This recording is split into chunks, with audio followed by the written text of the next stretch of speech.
So I just wanted to, everything that I kind of do really relates to a lot of the stuff we do here at Vendasta. It's kind of like we have a lot of software integrates with DJ work now. So kind of went from the old school mentality of having a physical copy of something, a physical record. What you're seeing here, when you're seeing a DJ stare at a screen, probably like Phil or George, they spend a lot of time staring at our screen. Contrary to popular belief, we're not checking our email and our Facebook and things like that. What we're doing is we're looking at this interface right here, and I'll show you a couple of different views from it, but how this technology works is this is a vinyl record. There's no actual audio or music on this record. It is simply to be used as a control piece or a control surface. So what is on here for any audio files is actually a 1K tone, and that 1K tone, what it does is when you put your needle on the record at the beginning of the song, it will start at the beginning of the song. If you pick up your needle and move it into 1 minute into the song, it will represent 1 minute into the song. And what we see on kind of the other end of things in the setup function here is we see some cool graphs, which I don't understand because I don't write code and make software, but this is kind of the back end of the software of how it kind of integrates. So if I were to, on a certain song here, whatever I do on my control surface represents what happens on the screen, but obviously ultimately represents what happens to the audio file itself. So there's a bunch of other features and functions you can do in here. There's some looping type functions, so you can have a loop repeating over and over again for different DJ purposes. So when you see the file come to a certain point, it will just loop back and go to the beginning of that file. So there's also different kind of cue points, so it's a visual representation of where you want to jump to in a song easily. So if I jump to this point or jump to a certain breakdown, I have certain points set up that when I'm DJing live in a club setting that I want to jump to certain access points really quickly. So I have shortcuts on my keyboard and also some kind of MIDI controllers here to control that as well. So this is kind of the GUI here, and this is what we kind of stare at. And within here, it tells you a bunch of different kind of pieces of information. So right here, it tells me the tempo of the song. So that's the beats per minute. It tells me that if I'm here, I'm 49 seconds into the file, and I have 2 minutes and 55 seconds left. This portion here tells me that is kind of a pie chart representation of what is left in the song. These are the cue points that I've set, and you can color code these cue points to kind of, look at them in a glance and see what you need to do. Up here is the file name that you're actually playing.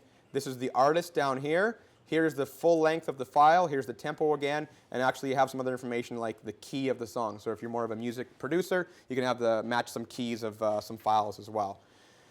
So within kind of the interface, there's a place down here where you can grab your files and import your files from your hard drive.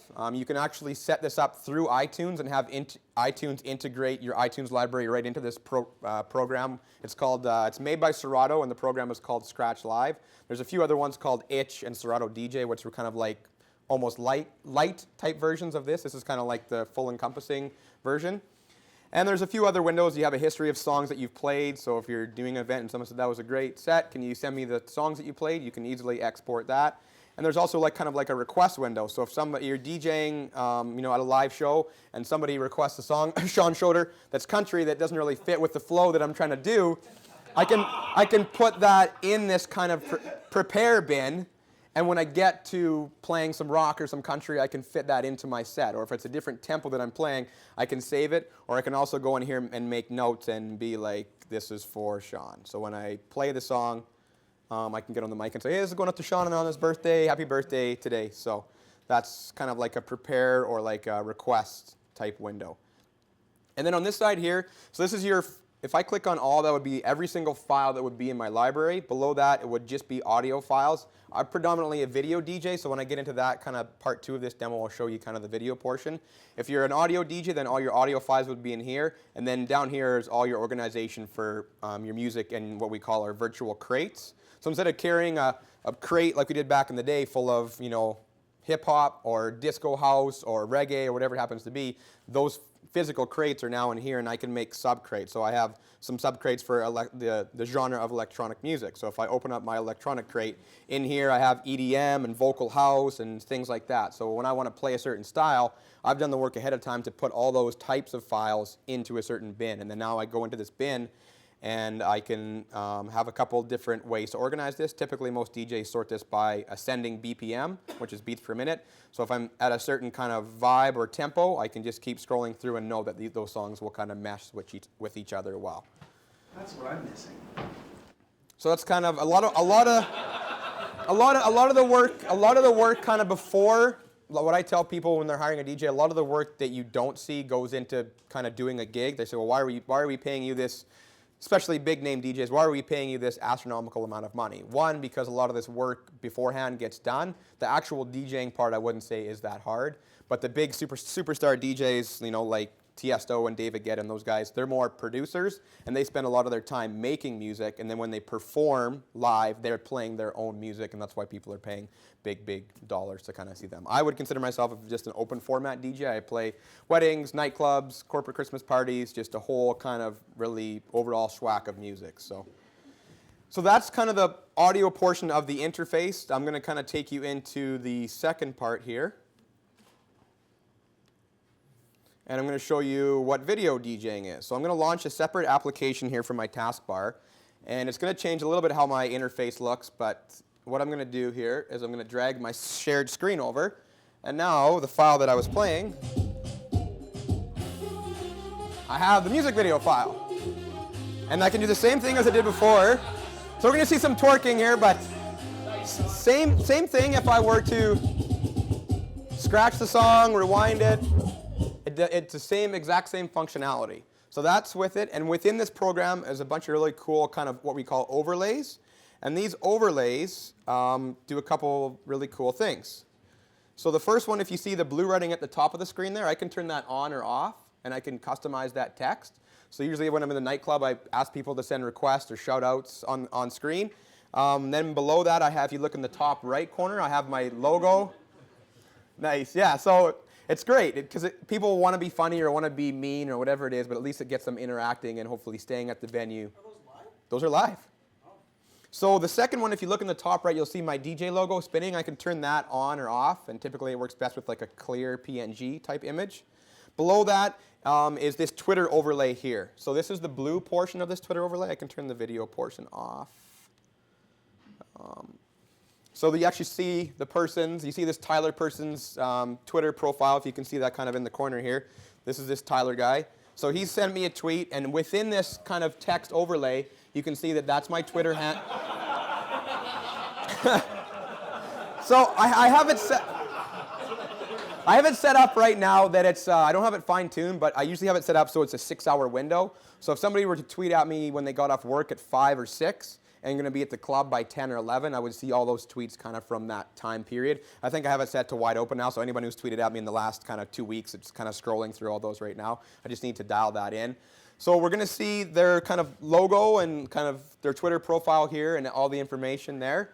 And then also I can connect this, my camera from my MacBook, and you see my wonderful face in the, well, not anymore, but you'll see my face pop up because it's the camera that's built into my MacBook shooting right on me. So there's other programs where you can plug in a USB camera and turn that camera maybe on your turntables or on the crowd, and that would be on the TVs in the nightclub or the screens or whatever event you happen to be at. So within, and now the kind of the final portion of this is I really want to focus on this Twitter piece because it's a Quartz file, and I don't know how many of I talked to a few people, Brent and a few other people.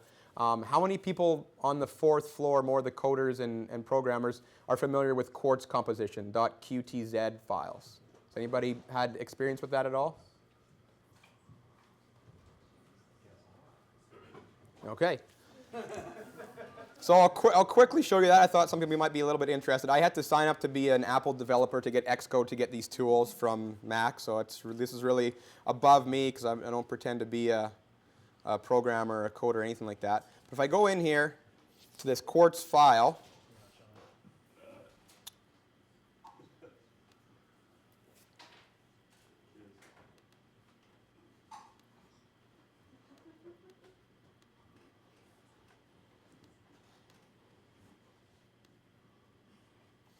if I go into this Quartz file and open up this Quartz file into Quartz Composer, yes, this is what I do in my spare time. It's exhilarating. So this is what a Quartz file looks like. So I don't know. I've watched a few tutorials online. I've kind of just figured it out by myself.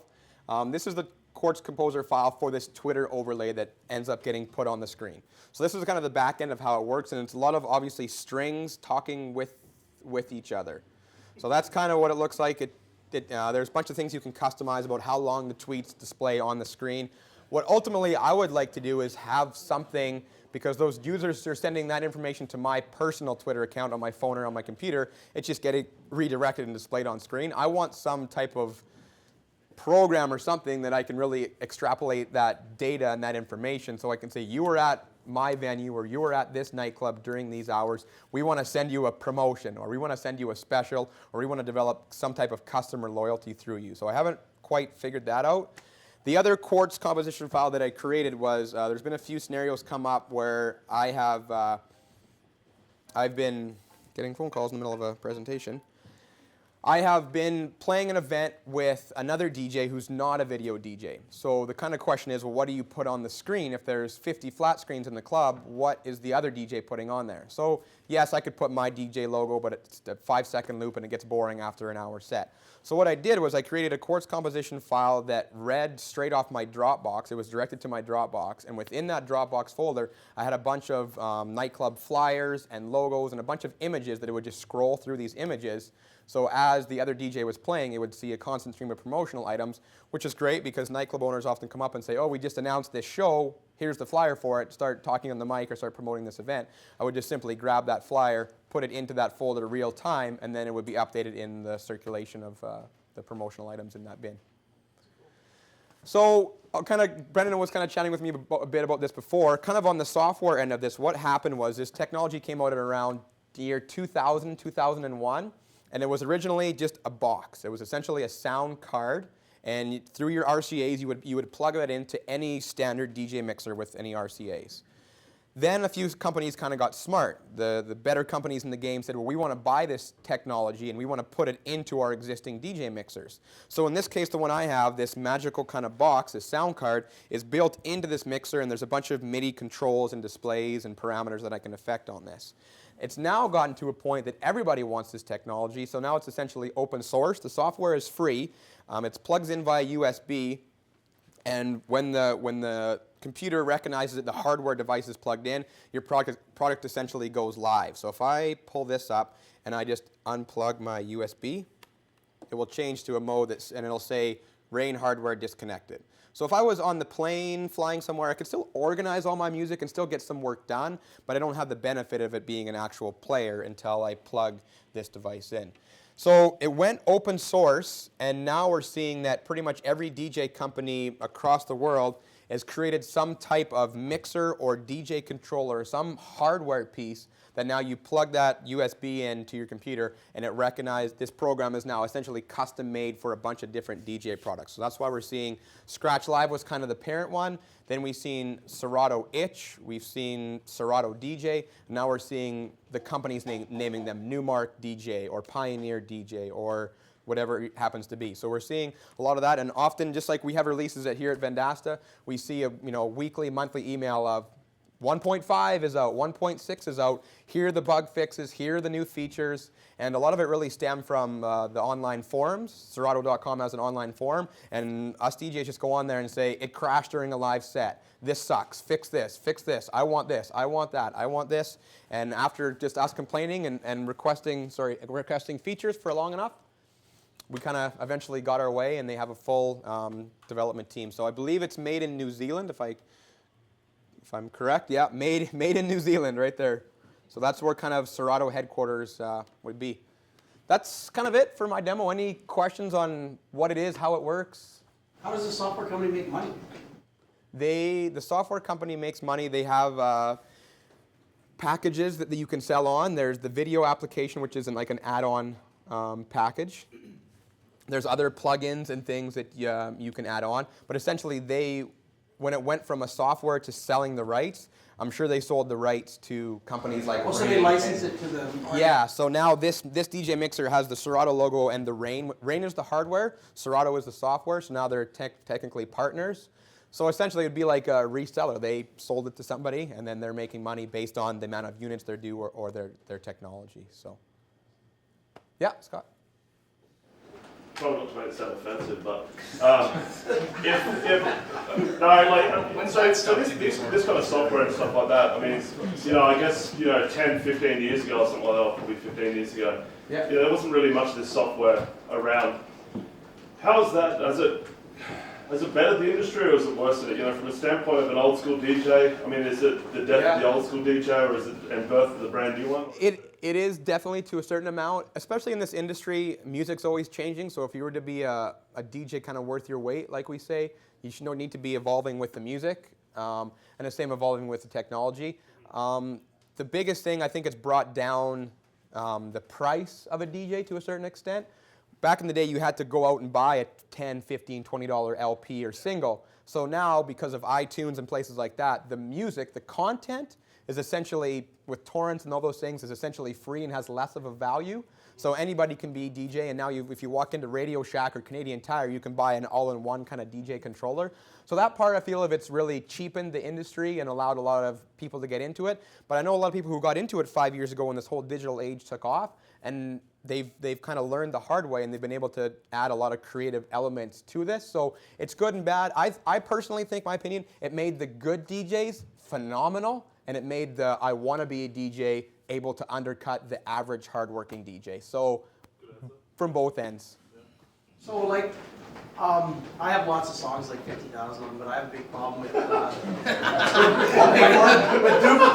duplicates, and with the genres and all that stuff. I saw that there was an ID3. There's a couple questions, like how many can you store? Like, does it start to slow down and get really slow? I have about, on here, I have, this is an 8 terabyte external hard drive, and it's getting close to being full, but it's because music videos are larger files. All it would slow down would be the load time to get into the program. Once you're into the program, I don't find it slows things down. The nice thing is that with your ID tags, like you're speaking of, if you scroll over, you can set up a bunch of things in here.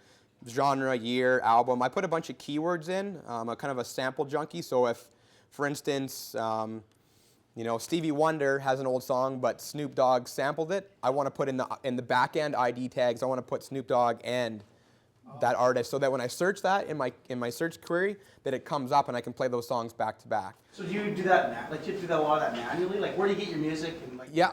So for me, most good DJs, that's called a record pool. So I compare it to like a magazine subscription. You pay $100 a month, and you have access to however many magazines or how much content they release that month. So you log into this website, and you go, okay, I'm going to download this kind of music, or I'm going to download this kind of music. And a lot of the better ones are organized by genre or tempo or things like that. And it's all, yeah, a lot of them are very well organized. Kind of the lower end ones are just kind of a mishmash. You just got to download and organize it for yourself. Those ones, though, are technically only offered to working DJs, because it's a lot of the remixes and content put up is very DJ specific. It has a dry beat intro at the beginning of the song, so a DJ can blend the songs together. Do you do that yourself? Do you make those songs with like Snow Patrol and whatever? So I'm going to show you this. Brandon, you only need 15 seconds, first 15 seconds of the song. Anyways. So I'm going to show you kind of one last thing, and this kind of pertains to what you're talking about, but I think I've chatted with Brittany about this as well. So another thing I kind of do in my spare time is a lot of the currency for the higher end DJs we're seeing now, if you're not a producer, you're not creating content, you're just playing other people's songs. So a lot of it is about creating unique remixes or edits or things like that to really kind of give your sound a staple. So one of the edits that me and my partner did here was it included... She want it, I can tell she want it. Want me to push her So it included, you see, I'm all on it. it has on the right, that's from YouTube, that one. And then this is the actual music video. So it's just that being able to put that.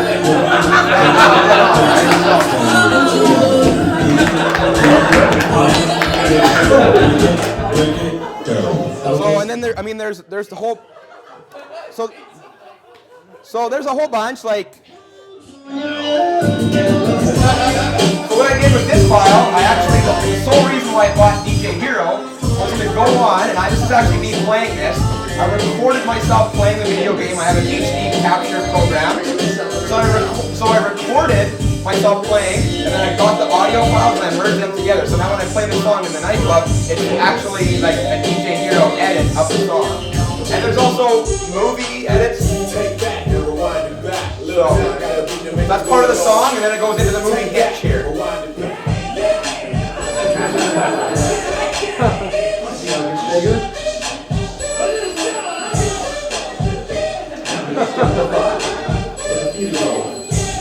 there's all kinds of things. How I kind of referring back to what Scott says, now with technology, if you're just a boring play one song, play the next song type of DJ, you really have no excuse. With the technology and with the ability to edit and make and create content, it's just a license to be creative, and that's where we're seeing the good DJs really excelling with this stuff. So there's a lot of things you can do. I mean, Brett's brother or cousin was able to help me get this. Hey, this is Steve Aoki. You're in the video mix with DJ Anchor.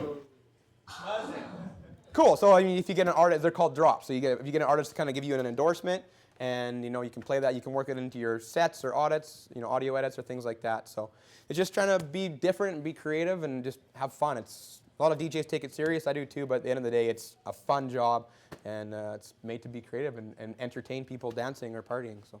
Awesome. Yep. Did you make out with Steve Aoki? No. Maybe right. So that's kind of, yeah. Do you have backup for this? Backup, yes.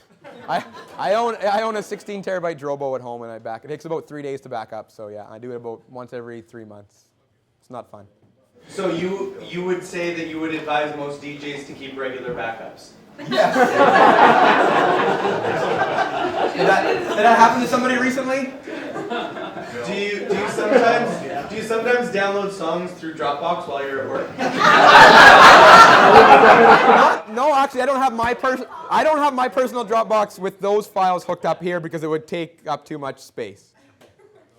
But with my that's another thing about Dropbox, which is fantastic. If I'm missing a song or something and I have a friend, I can text them and say, "Hey, Dropbox me that file," and I can instantly import it into this program, which is fantastic. So. Awesome. Yeah. Right on. So that's it.